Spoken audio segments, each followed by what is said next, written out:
비염, 결막염 등 각종 알레르기 반응을 일으키는 꽃가루가 기승을 부리고 있습니다.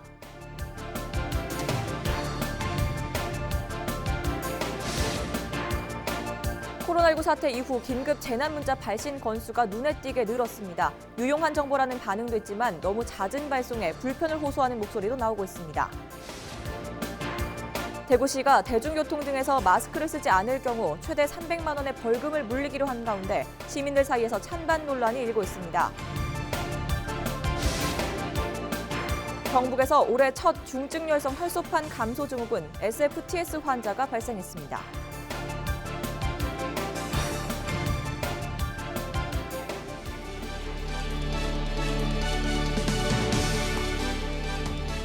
여러분 안녕하십니까? 헬로티비 뉴스 대구 경북입니다. 대구 경북 코로나19 신규 확진자가 사흘째 0명을 기록하고 있습니다. 대구시와 경북도 통계를 보면 7일 0시 기준 대구시의 누적 코로나19 확진자는 전날과 같은 6,856명, 경북의 누적 확진자는 1,324명입니다. 완치율은 대구가 92.5%, 경북이 86.8%입니다. 7일 국내 전체 코로나19 확진자는 전날보다 4명 늘어 1,810명이 됐습니다. 코로나19 확산세가 잦아들면서 가볍게 산책 즐기시는 분들 많으신데요. 달갑지 않은 꽃가루가 기승입니다. 꽃가루는 각종 알레르기를 일으키는 주요 원인으로 꼽히는데요. 외출 시에는 꼭 마스크를 착용하시는 게 좋겠습니다. 박은경 기자입니다. 따뜻한 날씨가 이어지면서 공원은 산책에 나선 시민들로 북적입니다. 하지만 사방에서 흩날리는 꽃가루 탓에 벤치에 앉아 쉬는 건 엄두도 못 냅니다. 호수마다 노란 꽃가루가 둥둥 떠다니고 산에도 마치 연기 마냥 꽃가루가 피어오릅니다. 저는 지금도 약 먹고 나왔어요. 저는 이 계절만 되면 알러지 약 먹고 와요. 안 그러면 콧물하고 재채기 어지러워요. 봄철 불청객 꽃가루는 대부분 소나무와 참나무, 자작나무가 주범입니다. 번식을 위해 꽃가루를 바람에 날리는 건데 보통 4월 말 시작돼 5월 중순 절정에 이릅니다. 다행히 주변에서 가장 흔하게 볼 수 있는 소나무의 꽃가루는 알레르기 유발성이 약한 것으로 알려져 있지만 문제는 소나무 다음으로 많은 참나무나 자작나무입니다. 특히 참나무 꽃가루는 비염, 결막염, 천식, 피부병 등 각종 알레르기 반응을 일으키는 주요 원인으로 꼽힙니다. 눈이 간지러워지고 그리고 눈에 이렇게 이물감 같은 것들이 반복되고 그리고 비염의 경우에는 콧물, 재채기, 코막힘 이런 것들이 계속 반복되는 경우가 가장 흔하고 그 외에 이제 다른 기존 피부 질환, 아토피 피부염 이런 것들이 나빠지는 경우도 있을 수 있고요. 꽃가루는 낮보다 아침의 농도가 더 높기 때문에 이 시간대는 환기나 운동을 피하는 것이 좋고 외출 전에는 기상청이 제공하는 꽃가루 위험 지수를 확인하는 것도 도움이 됩니다. 또 외출 시에는 반드시 마스크를 착용하고 집에 돌아온 뒤에는 손과 얼굴을 깨끗이 씻는 것이 중요합니다. 헬로티비 뉴스 박은경입니다. 코로나19 사태가 장기화하면서 긴급 재난 문자를 자주 받는데요. 여러분은 하루에 얼마나 받으시나요? 문자 알림 소리에 너무 깜짝 놀라기도 해 수신을 차단하는 분들도 계실 겁니다. 이 긴급 재난 알림 문자가 재난을 알리는 유용한 정보라는 반응도 있지만 너무 잦은 긴급 재난 문자 발송에 불편을 호소하는 목소리도 나오고 있습니다. 전병주 기자가 취재했습니다. 코로나19 사태 이후 긴급 재난 문자 발송 건수가 늘었습니다. 확진자 동선과 예방 수칙 알림에 봄철 산불까지 겹치면서 많게는 하루 수십 통씩 울리기도 합니다. 인근 시군에서 보내는 재난 문자도 한꺼번에 오는 경우가 있어 불만의 목소리도 나오고 있습니다. 봉화 오고 오제, 봉화하면 얼마 영주고 오제, 봉화 이또 예천고 오지요. 이런 게 조금 성가시였다고요. 가다 보면 빼꼼 오제, 문자 오제, 안동이면 하고 이래야 되는데. 반면 유익하다는 의견도 있습니다. 저는 괜찮다고 봐요. 왜냐면 그 사람들도 일로 올 수 있는 거고 주변 지역은 다 상황 알아두는 게 좋을 것 같아서. 최근 2달 동안 각 지자체에서 발송한 재난 문자 건수는 경북도가 80건, 안동시 240건, 예천 260여 건 등으로 나타났습니다. 여기에 행정안전부와 보건복지부, 기상청까지 더하면 안동 시민의 경우 최소 7곳의 재난문자를 받고 있습니다. 재난문자가 기지국 반경 15km 내 불특정 다수에게 발송되기 때문에 다른 시군에서 보내는 재난문자도 볼 수밖에 없습니다. 발송 기준도 애매모호합니다. 지난해 9월 행정안전부가 재난문자 발송 권한을 각 지자체로 넘겼지만 아직까지 명확한 기준이 마련돼 있지 않습니다. 진짜 동선 안내나 이런 거는 무조건 하도록 필수적으로 하도록 돼 있고요. 사실 의심 증상이 있거나 신고를 하라는 그런 거는 이제 자체적으로 딱히 어떤 기준이 없는데 저희가 이제 시민분들이 감염 우려되거나 이러면은 보낼 수도 있고 안 보낼 수도 있고. 쉴 새 없이 울리는 긴급 재난 문자. 정말 긴급한 상황에 외면받지 않도록 명확한 기준 마련이 필요해 보입니다. 헬로티비 뉴스 전명주입니다. 코로나19로 큰 고통을 겪었던 대구는 정부의 생활 방역 정책보다 더 강력한 방역 대책을 추진하기로 했는데요. 그중 하나가 바로 마스크 의무 착용입니다. 대중교통 등에서 마스크를 쓰지 않을 경우 최대 300만 원의 벌금을 물리는 건데요. 이를 두고 시민들 사이에서 찬반 논란이 일고 있습니다. 권미경 기자가 마스크 벌금에 대한 시민들의 목소리를 들어봤습니다. 버스, 지하철, 택시 등 다중이 이용하는 교통수단과 공공시설을 이용할 경우 마스크 쓰기 의무화를 행정명령으로 발동합니다. 오는 13일부터 대구 시민들은 대중교통과 공공시설에서 반드시 마스크를 써야 합니다. 위반할 경우 많게는 300만 원의 벌금을 물게 됩니다. 의무적으로 마스크를 쓰도록 국내에서 처음으로 행정명령을 발동하는 대구시. 이에 대해 시민들은 어떻게 생각할까요? 늦었지만 이제라도 꼭 필요한 조치라는 목소리가 나옵니다. 앞전에 연휴 때 깜짝 놀랐어요. 제주도 가는 사람들이 예매한 사람이 그렇게 많은 줄. 지금부터 이렇게 해이해져 버리면은 다시 처음으로 원점으로 돌아가지 않는다고 볼 수가 없다고 저는 생각하거든요. 그래서 강제성이 있지만 지금은 필요하다고 생각을 합니다. 한 주까지 좀 써야 안 되겠어요. 한 주까지 한 2, 3개월 더 써야 안 되겠나. 극복하려고 하면 앞으로 좀 열심히 좀 커서 같이 동참을 해야 안 되겠습니까? 특히 대구는 이미 한 차례 코로나19 대유행을 겪은 데다 아직도 감염 경로가 불확실한 환자들이 나오고 있는 상황. 시민들은 여전히 불안을 호소합니다. 서로가 좀 의심하는 그런 느낌이고 이런 마음은 있죠. 다 대부분이 그래요. 많이 모였을 때도 안 하는 사람들이 좀 있어서 불안하기도 하고. 하는 사람들은 하는데 또 안 하시는 분들이 있잖아요. 그런 사람들한테 이제 강제성을 주는 건 좋은 것 같은데. 반대로 마스크 착용 행정명령은 과도하고 일방적이란 의견도 있습니다. 대구시가 나서서 강제할 게 아니라 시민 의식에 맡겨야 할 사안이라는 겁니다. 굳이 그걸 벌금을 안 해도 우리 스스로가 자기 건강을 위해서 잘 지키고 있다고 생각합니다. 그래, 거기 벌금은 타당치 않다고 생각해요. 시민의 적극적인 참여와 시민의식에 기댄 행정이 돼야만 성공할 수 있을 건데 권위적이고 위력적인 그런 어떤 행정명령은 절대적으로 앞으로 코로나 방역에서도 부합되지 안 된다. 다른 지역은 생활 방역으로 전환하는 마당에 뒷북 행정이라는 지적도 나옵니다. 지금 시행하는 거는 안 해도 시민 스스로가 잘하고 있으니까 너무 부적절한 거고 하려면 제때 해가 신천지 사태 벌어졌을 때 그때 좀 강력한 조치를 해가. 정부 지침보다 한층 강한 방역 대책을 추진하겠다는 대구시. 마스크 의무 착용 시행까지 약 일주일가량 남은 가운데 이를 둘러싼 논란은 갈수록 뜨거워지고 있습니다. 헬로티비 뉴스 권미경입니다. 국내 코로나19 사태가 진정되고 있다곤 하지만 요즘 농촌에선 여전히 힘든 시기를 보내고 있습니다. 일할 사람을 구하지 못해 농가마다 비상인데요.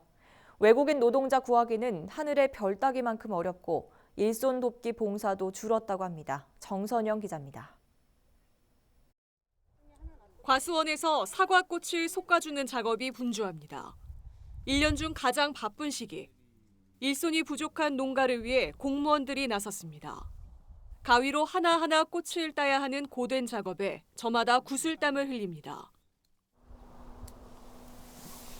저도 잠깐 일손을 도와봤는데요. 특히 올해는 코로나19 여파로 농촌에서 일할 사람 구하기가 더 힘든 상황입니다. 지난해까지 외국인 노동자가 전체 인력의 80%를 차지했던 이 농가는 올해 단 한 명도 구하지 못했습니다. 인력을 구해도 하루 일당은 12만 원 정도. 계속 오르는 인건비는 큰 부담입니다. 주로 이제 외국 태국이라든가 중국이라든가 이제 러시아에 많이 쓰고 그러는데 코로나 때문에 물론 이제 우리나라 국내로 다시 들어오기도 힘들고 또 나가기도 또 어려워가지고 특히 이제 들어오기가 힘드니까 인력 구하기가 더 힘들죠. 농림축산식품부에 따르면 상반기 국내에 들어올 예정이었던 외국인 계절 근로자 3천여 명은 입국이 지연되고 있습니다. 고용허가제 취업비자를 받은 외국인도 6,400명 중 720명만 입국한 상태입니다. 매년 농가에 숨통을 터주던 일손 돕기 봉사 역시 사회적 거리 두기로 인해 공무원 외에는 나서는 곳이 거의 없습니다. 정부는 농촌 인력 중개센터를 추가 설치해 전국에 92곳으로 늘리고 다양한 분야에서 자발적으로 참여해 줄 것을 당부했습니다.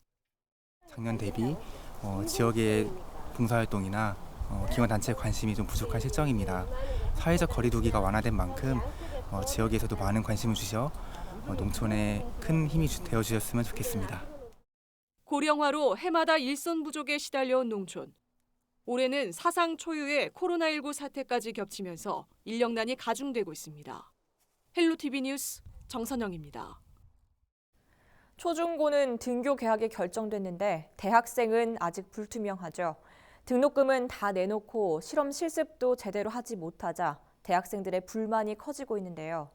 전국 국공립대학생연합회가 학습권 침해에 대한 교육부 차원의 대책 마련을 촉구했습니다. 한재영 기자가 보도합니다.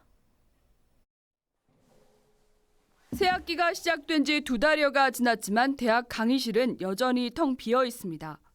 캠퍼스 낭만을 꿈꾸던 학생들은 자취방이나 빈 동아리방 등에서 혼자 온라인 강의를 듣습니다. 코로나19 사태가 진정세로 접어들어 생활 방역 체제로 전환됐음에도 국공립대를 중심으로 온라인 강의를 1학기 전체로 연장하는 대학이 늘었습니다. 온라인 수업은 소통과 토론이 제한적이어서 학생들의 만족도가 높지 않은 게 현실입니다. 온라인 강의 같은 경우에는 질문을 드렸을 경우에 교수님이 그걸 확인하고 답변해 주시기까지 좀 시간이 걸리거든요. 그것을 그대로 놔두고 다른 부분들을 공부하다 보니까 공부를 하는 입장에서는 조금씩 공부의 흐름이 좀 끊겨서. 특히 실험과 실습이 많은 학과의 일부 과목은 중단되거나 영상 자료 등으로 대체되기도 했습니다. 이에 일부 학생들은 등록금 반환이나 인하를 요구합니다.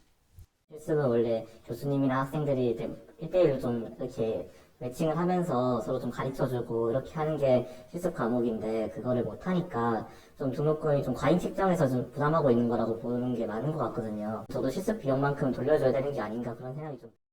논란이 커지자 전국 국공립대학 총학생회장단으로 구성된 전국 국공립대학생연합회는 7일 기자회견을 하고 교육부의 대책 마련을 촉구했습니다. 연합회는 대학의 충분한 재정 지원이 이루어지지 않으면 내실 있는 비대면 수업 준비가 어렵다고 밝혔습니다. 또한 학자금 대출금리 인하 등의 교육부 대책은 학습권 침해에 대한 보상이나 대안이 되지 않는다고 주장했습니다. 국공립대에 들어가는 육성사업비를 대학 안에서 자율적으로 허용 범위 내에서 사용하라는 것인데 이것은 결국 근데 학생들이 다른 부분에서 누릴 수 있는 것들을 그 부분에 손해를 돌리는 그러면은 조삼모사격의 대처라고 볼 수가 있고요. 그리고 학자금 대출 금리 인하 같은 경우에도 그러면 궁여지책에 불과하다고 저는 생각을 하고. 이와 함께 문제 해결을 위해 교육부와 대학, 학생이 함께하는 3자 협의체 구성을 요구했습니다. 계속되는 온라인 비대면 강의로 활기를 잃어가고 있는 대학 캠퍼스. 학습권 보장과 피해에 대한 대책 마련을 촉구하는 학생들의 목소리가 메아리처럼 퍼지고 있습니다. 헬로티비 뉴스 한지영입니다. 울진의 한 골재 채취 사업장에서 수억 원대의 채불이 발생해 중장비 차주 수십 명이 무더기로 피해를 보고 있습니다. 여기에 피해자들이 사업 현장에 대한 울진군의 관리가 부실했다는 주장까지 펼치고 있어 파장이 예상됩니다. 정필문 기자의 보도입니다. 덤프트럭 등 중장비 차주들이 주장하는 체불 금액은 5억 5천여만 원, 피해자도 거의 50명에 달합니다. 이들은 울진 기성면의 한 골재 채취장에서 일해왔지만 지난해 11월부터 올해 2월까지 3개월치 장비 사용료를 받지 못했다는 겁니다. 특히 코로나19로 인해 가뜩이나 경기가 안 좋은데 체불까지 겹쳐 궁지에 몰리게 됐다고 호소했습니다. 저 돈이 많아가지고 전부 이거 차를 현찰로 사는 것도 아니고 전부 할부금도 내야 되고 기름값도 줘야 되고 생활도 해야 되고 사실 지금 전부 부도 직전입니다. 그러나 골재 채취장 업주는 연락이 끊기며 사실상 잠적 상태인 것으로 파악되고 있습니다. 때문에 피해 차주들은 사업 인허가를 내준 울진군에 체불 해결 방안을 찾아줄 것을 요구하고 있습니다. 또 업주가 울진군이 허가한 것보다 훨씬 많은 양의 골재를 채취했다며 울진군의 부실한 관리가 피해를 더욱 키웠다고 주장했습니다. 더 이상 우리가 이제 피해를 본 상황에서 군에서 행정을 똑바로 했으면은 이런 결과가 안 생겼다고 생각합니다. 우리가 사업자들이 손해 보고 있는 걸 대해 가지고 조금 같이 상의를 해서 해결해 줬으면 하는 바람입니다. 이에 대해 울진군은 한 발 뒤로 물러선 모양새입니다. 기본적으로 체불 문제는 사업자 간에 풀어야 할 사안이라 개입하기가 힘들고 현재는 골재 채취장 복구가 최우선이라는 입장을 밝혔습니다. 또 행정에서 채취 현장을 24시간 감시할 수 없고 불법 행위가 밝혀진다면 행정 처분을 할 수 있다고 설명했습니다. 하지만 피해 차주들은 골재 채취 현장의 관리 부실에 대한 울진군의 책임을 거듭 지적하며 체불 문제 해결에 적극 나서줄 것을 요청하고 있어 향후 적잖은 파장이 일 것으로 예상됩니다. HCN 뉴스 정필문입니다.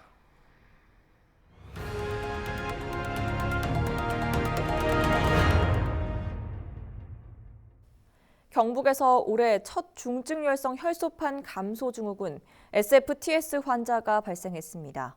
경상북도는 포항에 거주하는 64세 여성이 지난달 중순 산행을 다녀온 뒤 발열과 구토 등의 증상을 보여 서울의 한 의료기관에서 검사한 결과 양성 판정을 받았다고 밝혔습니다. 중증열성 혈소판 감소 증후군은 작은 소피 참진 득에 물린 후 6일에서 14일간의 잠복기를 거쳐 고열과 설사 등의 증상을 나타내는 감염병입니다. 예방 백신이 없고 심하면 혈소판과 백혈구 감소로 사망할 수 있습니다. 지난해 경북에서는 25명의 환자가 발생해 6명이 사망했습니다. 야외 활동 시에는 긴 옷을 입어 피부 노출을 최소화하고 풀밭 위에 앉거나 눕지 않도록 해야 합니다. 경상북도가 다목적 방사광 가속지 후보지로 나주와 청주 지역이 우선 협상지로 결정된 것에 대해 유감을 표시했습니다.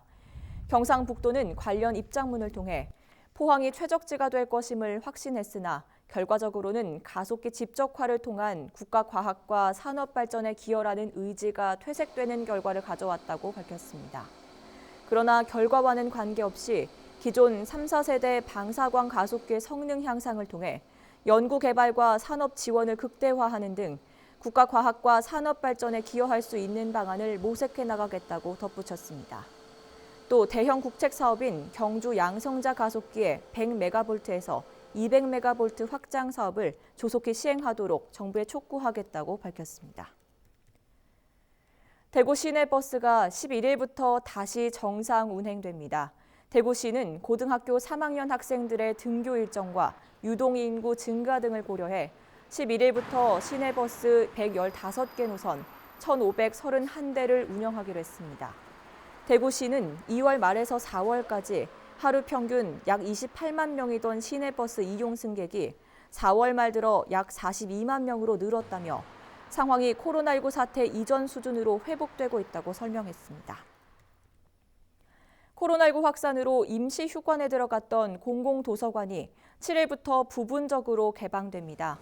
이번에 개방한 도서관은 경북교육청 소속 27개 도서관 가운데 영천 금호도서관과 경주 외동도서관, 안동도서관 등 26곳으로 예천도서관은 제외됐습니다. 도서관 방문 시 출입자 명부를 작성하고 발열 체크와 마스크 착용을 확인한 후 자료실을 이용할 수 있습니다. 어린이 자료실과 종합 자료실 이외에는 출입할 수 없으며 운영 시간은 오전 9시부터 오후 6시까지입니다. 이상으로 헬로티비 뉴스를 모두 마치겠습니다. 시청해주신 여러분 고맙습니다.